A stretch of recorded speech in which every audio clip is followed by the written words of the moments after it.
গোয়ালতোড় থেকে। আমাদের খুব ভালো লাগছে, আমরা সব পরিবারের থেকে সবাই মিলে এসেছি।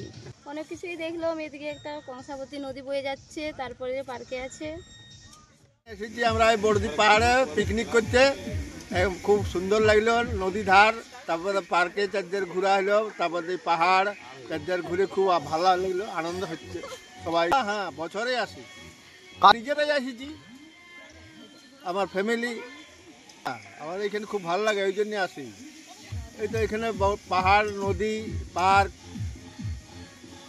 সবই যা আছে সবই দেখা হলো, পরিষ্কার পরিচ্ছন্ন বটে। আগে যেমন দেখেছিলাম প্রতি বছরে নতুন নতুন অনেক কিছু দেখতে পাচ্ছি। পিকনিক করতে এখানে পিকনিক স্পট সবকিছু খুব পরিষ্কার পরিচ্ছন্ন। এখানে বাচ্চাদের একটা পার্ক আছে, এখানে দোলনায় টোলনায় চললাম। বড়দি পাহাড়ের ওপরটা খুব সুন্দর, এখানে উঠলাম। বাস দিয়ে কংসাবতী নদী বয়ে গেছে, খুব দৃশ্য। মা বাবার সঙ্গে ঘুরতে এসেছি, মজা লাগে, খুব সুন্দর লাগছে। হ্যাঁ অনেকবার এসেছি, বারবার আসতে।